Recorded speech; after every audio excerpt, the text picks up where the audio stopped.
Wow, I got Wicked Mao. It's a shame that Krichevskoy will make him obsolete in just a couple days. Hello everyone, and welcome back to the channel. JC here with another video for Disgaea RPG. This time we'll talk about power creep. For those who don't know, power creep is a process that occurs in games where older content becomes outdated due to how the game has evolved. You will always experience power creep on games that constantly add units to their roster, like gacha games. This isn't a problem per se.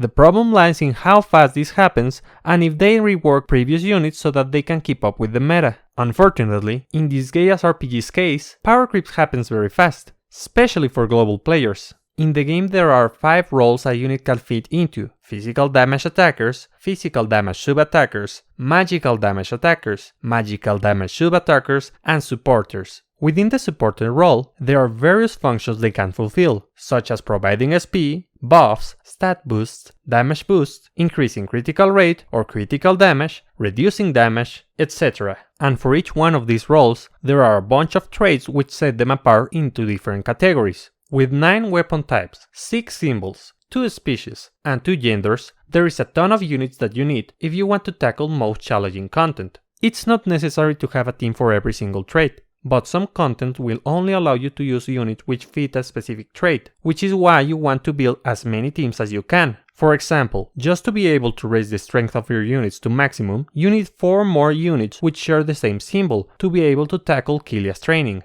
The game started to develop its meta around fortes. With few units on the game that could support their own fortes, this meant that there were few team comps that could rely on 5 units which had the same forte. And for most of them, you had to use dupes of some units, like the classic Usalia monster team.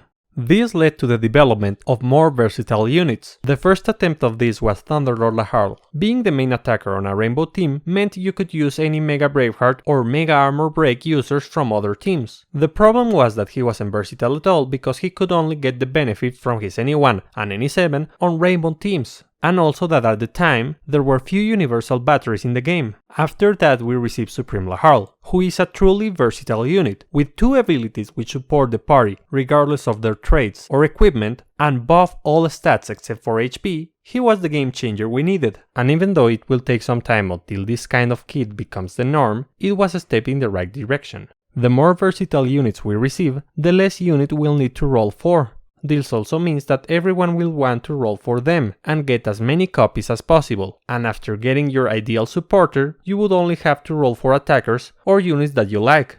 Unfortunately, it's clear that the developers don't follow that line of thought, as we haven't received another supporter which works for every single team and their skills and abilities don't get power creep in just a few months. In Disgaea RPG, every new unit which covers a previously existing role gets either new effects added to their kits and/or higher numbers to their stats or effects. Not very high, but higher than their predecessors. The best way to put this into perspective is by comparing the different kind of units that we have in the game. There are generic pool characters, platinum characters, seasonal characters, badass characters, and in the future, we'll have the gorgeous characters. Each category is slightly better than the previous one, and if you want to compare units from a specific category with other units from the same kind of banner, you'll see that their effects and stats get better the further we go on the timeline. For example, Tyrant Overlord Kilidia has 13,502,700 attack.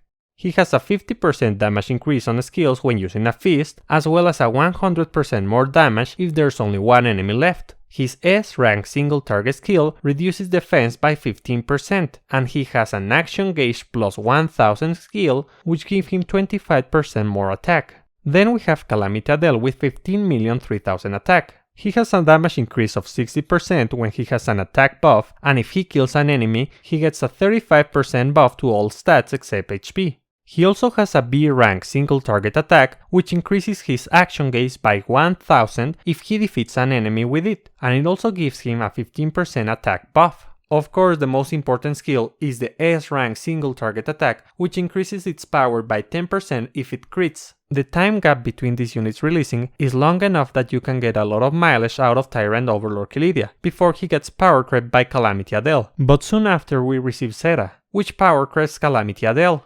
And there's also the fact that Tyrant Overlord Kilidia is power crept as a physical attacker before Calamity Adels arrive with units like Supreme Laharl and Krichevskoy.